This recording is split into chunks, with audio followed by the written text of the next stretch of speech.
बहुत पहले मानिकपुर गांव में एक बूढ़ी औरत लक्ष्मी रहती थी, जो गांव से गुजरने वाले यात्रियों के लिए भोजन और ठहरने की सुविधा प्रदान करने के लिए एक लॉज चलाती थी। लक्ष्मी हमेशा भूखे लोगों को खाना खिलाती थी और उन्हें अपने घर में रहने देती थी। भाई और कितनी देर चलना है? इस कठिन यात्रा के बाद मुझे बहुत थकान होने लगी है। मुझे लेटना है और आराम करना है। हाँ भाई, मैं भी थक गया हूँ। मुझे भी आराम की जरूरत है। अब हम क्या करें? रुक जाएं? लेकिन देखो, ये जंगल कितना डरावना है। मैं यहाँ बिल्कुल भी सुरक्षित महसूस नहीं कर रहा हूँ। हमें यहाँ सावधान रहना होगा, नहीं तो हम जंगली जानवरों का शिकार बन जाएंगे। हाँ राम, तुम सही कह रहे हो। हम कोई जोखिम नहीं ले सकते। काश पास में कोई लॉज होता। सुनो भरत, पड़ोसी मानिकपुर गांव में एक बूढ़ी औरत का लॉज है। मुझे यकीन है कि हम वहां अपना खाना खा सकते हैं। मुझे लगता है कि मानिकपुर जाना बुद्धिमानी और सुरक्षित होगा। मुझे बहुत भूख लगी है और मैं कुछ अच्छे खाने की तलाश में हूँ। आओ थोड़ी दूर और चलते हैं और उस गांव पहुँचते हैं। थोड़ा चलने के बाद दोनों दोस्त मानिकपुर गांव में लक्ष्मी के लॉज में पहुंचते हैं। प्यारे बच्चों, लगता है तुम बहुत दूर से आ रहे हो। काफी थक गए हो तो भूख भी लगी होगी। मैं खाना लाती हूँ। हाँ माँ, हमने पूरा दिन सफर किया है। हम थके हुए हैं और हमें भूख भी बहुत लगी है। क्या मैं जान सकती हूँ कि तुम कहाँ से आ रहे हो? जरूरी काम से जा रहे हो? माफ करना, मेरे लिए अपने मेहमानों के बारे में जानने की आदत हो गई है। अरे ऐसी कोई बात नहीं है माँ। हम चकरपुर गांव से आ रहे हैं और रामनगर जा रहे हैं। सुना है राजा के दरबार में युवाओं को नौकरी मिल रही है, इसलिए हम भी आए हैं। सुनकर खुशी हुई। आप लोग योग्य लग रहे हैं। मैंने सुना है कि राजा दयालु हैं। आप अपने लक्ष्य में सफल होंगे। आपका बहुत बहुत धन्यवाद माँ। आपकी दुआएं बेकार नहीं जाएंगी। तुम तो मेरे बच्चों की तरह हो, है ना? वैसे खाना कैसा है? अच्छा तो है ना? माफ करना, शायद मैं बूढ़ी औरत आपकी उम्मीदों पर खरी नहीं उतरी होंगी। आपको खाना पसंद तो आया ना? ये तो बहुत अच्छा है। इस स्वाद ने मुझे मेरी माँ के खाने की याद दिला दी। हम खाना खा के आराम करके अपनी यात्रा शुरू करना चाहते हैं। क्या हम थोड़ी देर यहाँ आराम कर सकते हैं?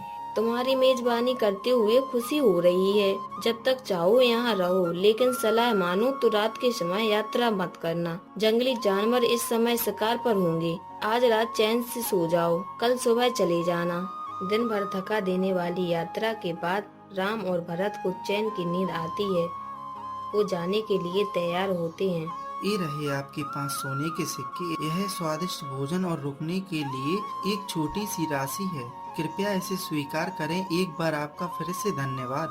मुझे खुशी हुई। अपना ध्यान रखना। और एक बात और, कृपया रामनगर से वापस आते समय रास्ते में यहाँ आना मत भूलना। वापस आओगे ना? दोनों दोस्त नौकरी की तलाश में रामनगर की ओर अपनी यात्रा फिर से शुरू कर देते हैं। कुछ दिनों के बाद तुम लोग मेरी बात ध्यान से सुनो। हम लोग आज अजय शर्मा के यहाँ चोरी करने जा रहे हैं। वो कोई साधारण आदमी नहीं है, वो राजा का भाई है। हमारी छोटी सी गलती की वजह से दीवारों पर हमारे सर लटका दिए जाएंगे। अगर हम में से कोई भी पकड़ा गया तो कोई भी किसी का खुलासा नहीं करेगा, समझे? अब ज्यादा समय नहीं है, हमें पहले ही देर हो गई है। आधी रात बीत चुकी है और सुबह होने में 4 घंटे बचे हैं। चलो चलते हैं। तीनों चोर अब अजय शर्मा के घर पर हमला करने और उसे लूटने के लिए तैयार हो जाते हैं। ध्यान से सुनो, इस दीवार के पीछे अजय शर्मा का खजाना है। मैं इस दीवार पर कूदूंगा और खाली कर दूंगा, और तुम दोनों यहाँ देखना कोई पहरेदार तो नहीं है। ठीक है, आगे बढ़ो। हम यहाँ खड़े रहेंगे। तीनों चोर खजाना लूटते हैं और लौटने लगते हैं, लेकिन पहरेदार उन्हें देख लेते हैं। लगता है चोर हैं, रोको इन्हें, रोको। लगता है पहरेदारों ने हमें देख लिया है। हम खतरे में हैं। हमें पास के जंगल में छुपना होगा, वहाँ हम बच जाएंगे। तीनों चोर पास के जंगल में गायब हो गए। चलते चलते वे एक पेड़ के पास आ गए और आपस में बात करने लगे। अभी हम पैसों को यहीं छुपा देते हैं, बाद में उसे लेने के लिए वापस लौटेंगे। इतने भारी सामान को लेकर चलना मुश्किल होगा। चोरों ने चोरी के माल से भरा बैग वहीं छुपा दिया और वहां से भाग गए। इतने में राजा के पहरेदार वहां पर उन्हें ढूंढते हुए आए। लगता है चोर भाग गए। यहाँ से जंगल शुरू होता है और इस समय जंगल में जाना हमारे लिए बिल्कुल सुरक्षित नहीं है। हमें कल वापस आना होगा। अभी चलो चलते हैं। जब सुबह हुई तो तीनों चोर वापस उसी जगह आए जहां उन्होंने पैसे छुपाए थे। मुझे लगता है कि पहरेदार आज हमें किसी भी हाल में ढूंढ लेंगे, इसीलिए पैसे को किसी सुरक्षित स्थान पर छुपाना बेहतर होगा। तुम सही कह रहे हो, पहरेदार आसानी से यहाँ तक पहुँच सकते हैं। हम इस बैग को सीधा पूर्व गांव ले जाते हैं। गांव में लक्ष्मी नाम की बूढ़ी औरत का लॉज है, हम बैग वहाँ रख सकते हैं। एक बार सब शांत होने के बाद हम इसे ले लेंगे। क्या तुम लोग राजी हो? हाँ, लेकिन एक शर्त पर। हम में से कोई भी अकेला इसे लेकर नहीं भागेगा। जब हम इसे लक्ष्मी को देंगे तो हम सबको साथ रहना होगा, समझे ना? यह विचार बिल्कुल सही है, चलो ऐसा ही करते हैं। चलो चलते हैं। तीनों जो लक्ष्मी की लॉज में पहुंचते हैं। अम्मा, हम बहुत दूर से आए हैं और भूखे हैं, क्या आप हमें कुछ खाना दे सकती हैं? क्यों नहीं बेटा, मैं यहाँ उन लोगों को खिलाने के लिए ही बैठी हूँ जो भूखे हैं। तुम कहाँ से आ रहे हो और कहाँ जा रहे हो? तुम इसे मेरे साथ तभी साझा करना अगर तुम्हारी इच्छा हो। हम सोनपुर जा रहे हैं। हम अपने कारोबार की जरूरत के लिए पैसे ले जा रहे हैं। हमने आपकी लॉज के बारे में सुना और सीधा यहीं चले आए। अच्छी बात है, आओ मैं तुम्हें गर्मा गर्म खाना परोसती हूँ। तीनों चोरों ने भरपूर भोजन किया और उससे कहने लगे, अम्मा, हम पास के गांव सोनपुर जा रहे हैं। हमें गांव के एक ग्राहक से कुछ बकाया लेना है।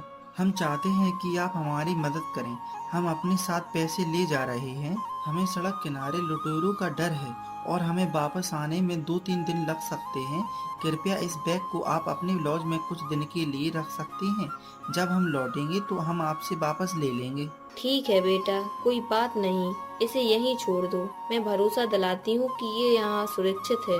लेकिन अम्मा, एक शर्त है। आप हमें पैसा तभी वापस देंगे जब हम तीनों साथ में मांगेंगे। आप किसी अकेले को नहीं देंगी। मैं यकीन दिलाती हूँ, पैसा तुमको तभी दिया जाएगा जब तुम तीनों एक साथ आओगे। मुझ पर यकीन करो। आपका धन्यवाद। अब हम चलते हैं। तीनों दोस्त लूट का माल लक्ष्मी के पास छोड़ देते हैं और लॉज से बाहर निकल जाते हैं। उन्हें पैसे दिए और गए हुए 1 सप्ताह से भी अधिक समय हो गया है। उन तीनों आदमियों को क्या हुआ? उन्होंने कहा था 3 दिन में लौट आएंगे, अब तो 1 सप्ताह हो गया है। क्या सच में बैग में पैसे हैं या और कुछ है? बेशक इस बैग को देखना सही नहीं है, मेरे पास कुछ और दिन रख लेती हूँ, इसके अलावा कोई चारा नहीं है। इसी बीच राम और भरत, जो पहले रामनगर के रास्ते में लक्ष्मी से मिले थे, राजा के दरबार में नौकरी पा गए थे। अरे भरत, हमारी नौकरी शुरू होने में कुछ दिन बचे हैं, तो एक बार गांव हो आते हैं। तो मुझे ये बताओ कि क्या तुम आज चलोगे? हाँ मेरे दोस्त, 10 दिन का समय बहुत कम है, चलो सीधे चलते हैं। अरे लेकिन हमें रास्ते में लक्ष्मी से मिलते हुए जाना है। उन्होंने हमसे मिलने के लिए कहा था, याद है तुम्हें? बहुत अच्छी महिला थी और हमें उनसे मिलने जरूर चलना चाहिए। तुम्हें याद तो है ना जिसके बारे में मैं बोल रहा हूँ? बेशक, मुझे अच्छी तरह याद है। उन्होंने जो खाना बनाया था उसका स्वाद अभी भी बना हुआ है। हम अवश्य उनके पास जाएंगे। दोनों दोस्त लक्ष्मी की लॉज के लिए चल देते हैं। चलो ठीक है, अब समझ आ गया है कि लक्ष्मी से वो पैसे का बैग ले लिया जाए। ऐसा लगता है कि हमने जो चुराया वो ठंडा हो गया है। हमें वो पैसा तुरंत लेना चाहिए। वो तीनों लॉज के पास पहुंचते हैं। मनोज, तुम अंदर जाओ और बूढ़ी औरत से पैसे लेकर आओ। हम यहाँ बाहर बैठकर तुम्हारा इंतजार करते हैं। ठीक है, मैं अंदर जाकर बैग लेकर आता हूँ। तीनों में से केवल एक ही लक्ष्मी के पास जाता है। तो तुम आ गए? तुमने 3 दिन में लौटने का वादा किया था। 2 हफ्ते हो गए। मैं 2 दिन और इंतजार करती, फिर ये बैग राजा को सौंप देती। वैसे तुम अकेले आए हो, तुम्हारे दोनों साथी कहाँ हैं? मुझे वो दिखाई नहीं दे रहे हैं। ये बैग मैं तुम्हें अकेले को वापस नहीं कर सकती। तुम पैसा चाहते हो तो उन्हें साथ लेकर आओ। तुम्हें शर्त तो पता है ना? अरे अम्मा, ऐसा मत करो। मैं आपको बताता हूँ कि हम साथ आए हैं। वो बाहर इंतजार कर रहे हैं।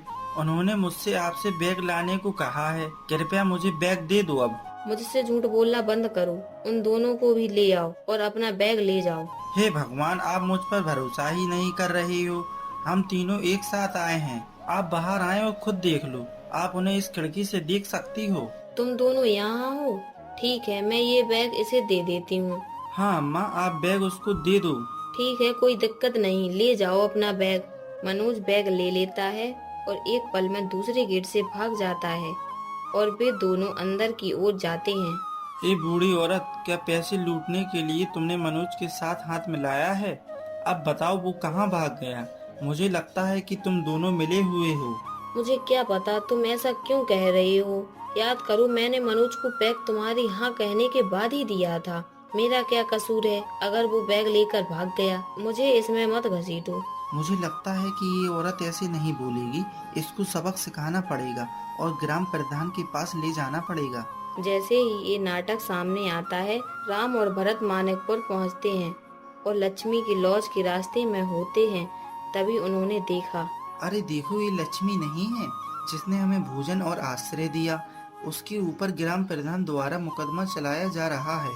आश्चर्य की बात है, उसने क्या किया होगा। तुम सही कह रहे हो, मैं भी हैरान हूँ। एक नेक दिल इंसान को कटघरे में खड़ा होना पड़ रहा है। चलो देखते हैं आगे क्या होता है।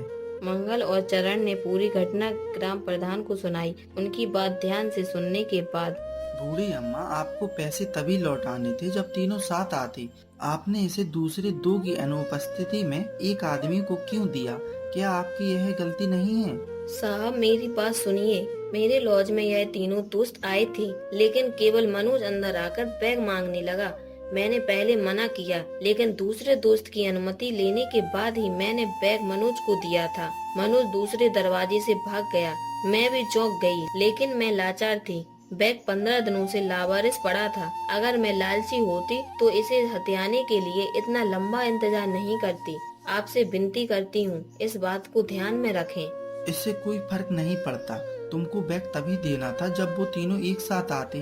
अब उन्हें 2000 सोनों के सिक्के मुआवजे के रूप में दो, वरना तुमको 2 साल के लिए कैद हो जाएगी। ये मेरा अंतिम फैसला है। ये सुनकर राम और भरत हैरान हो गए। ये क्या बकवास है? उनके पैसे सुरक्षित रखने के लिए उन पर 2000 सोने के सिक्कों का जुर्माना लगाया जा रहा है। हाँ हाँ, फैसला एक तरफा है। हमें उनके सम्मान की रक्षा के लिए अब कुछ करना होगा। ये सब रोकना होगा। वे दोनों ग्राम प्रधान के पास पहुंचते हैं। साहब, हमारी बात सुनिए। हमें आप क्षमा करें तो हम आपको बताना चाहते हैं कि आपने जो फैसला लिया वो गलत है। तुम्हारा मतलब है ये गलत है? ऐसा कभी नहीं हुआ, साबित करो, वरना तुम्हें भी इसके साथ सजा मिलेगी। आपका कहना है कि तीनों लोगों को एक साथ होना चाहिए। हालांकि लक्ष्मी ने केवल मनोज को बैग सौंप दिया। मामला अब तक स्पष्ट है, लेकिन आपने कहानी में नया मोड़ नहीं देखा। हाँ साहब, काश आपको पता होता कि लक्ष्मी को बुढ़ापे के कारण याददाश्त की समस्या है। बैग अभी भी उसके पास है और सुरक्षित है। क्या यह सच है? उसने अभी यह बात कही कि वो बैग उसने मनोज को दे दिया है। जब हम बोल रहे हैं कि इसकी याददाश्त कमजोर है, तो हम पर भरोसा करें। इन तीनों के लॉज में आने से पहले उसने हमको वो बैग दिखाया था और उसने वो बैग इन्हें देने के लिए हमसे कहा था। फिर तो समस्या ही समाप्त हो जाती है। कृपया इन दोनों को बैग लौटा दो। लेकिन साहब, इससे पहले कि समस्या का पूरी तरह से हल ना हो जाए, उनकी शर्त को देखते हैं। बैग तभी लौटाना चाहिए जब तीनों एक साथ आएं। अब उन्हें उनके साथ अपना तीसरा साथी भी लाना पड़ेगा। हम फिर लक्ष्मी के हाथों से बैग वापस कर देंगे। बिल्कुल सही कहा तुमने, बहुत अच्छे। तुम्हारा फैसला एकदम सही है। अब तीसरे आदमी को तुम अपने साथ लेकर आओ। लक्ष्मी तुमको बैग जरूर लौटा देगी। तुम जा सकते हो। मैं भी कुछ कहना चाहता हूँ। क्या इन आदमियों की और उस बैग की जांच करना जरूरी नहीं है? हाँ, सच बताओ, तुम्हारे पास पैसा कहाँ से आया? अंदर क्या रखा है? प्रधान के सवालों से चोर घबरा गई। तीनों चोरों ने बैग को लॉज में छोड़ने का फैसला किया क्योंकि उस समय मामला गर्म था। उन्हें लगा कि मामला शांत हो जाने के बाद वो बैग ले जाने के लिए वापस आ सकते हैं। इस मौके पर तीसरे चोर ने इसका फायदा उठाया। इन बदमाशों ने गरीब बुढ़िया को मुआवजा के लिए परेशान किया है। कहानी यहीं खत्म नहीं होती। अगर आपको मुझ पर यकीन नहीं है तो आप इनसे पूछ सकते हैं। ये जो बोल रहा है, क्या वो सच है? मुझे अभी बताओ। दोनों चोर अब घबराने लगते हैं। इन्हें बंदी बनाकर अभी जेल ले जाओ और साथ ही तीसरे चोर का पता लगाओ। इस प्रकार दोनों मित्र लक्ष्मी को अपमान और सजा से बचा लेते हैं। बेटू, अगर तुम नहीं होते तो मुझे जेल में डाल दिया गया होता, क्योंकि मैं कभी 2000 सोने के सिक्के नहीं दे पाती। आपने हमें खाना खिलाया। आपको खतरे से बाहर निकालना हमारा कर्तव्य है। अच्छा ठीक है, मुझे बताओ, स्वादिष्ट भोजन कहाँ है? हमें भूख लग रही है। तुम्हारे माता पिता को तुम पर गर्व होगा। चलो अब चलते हैं। मैं अपने बेटों के लिए सबसे स्वादिष्ट भोजन पकाने जा रही हूँ। राम और भरत उस मासूम औरत की मदद करना नहीं भूले जिसने उन्हें भूख लगने पर खाना खिलाया था। अगर आपको ये कहानी पसंद आई हो तो हमारे सिर्फ कार्टून चैनल को शेयर एंड सब्सक्राइब करें।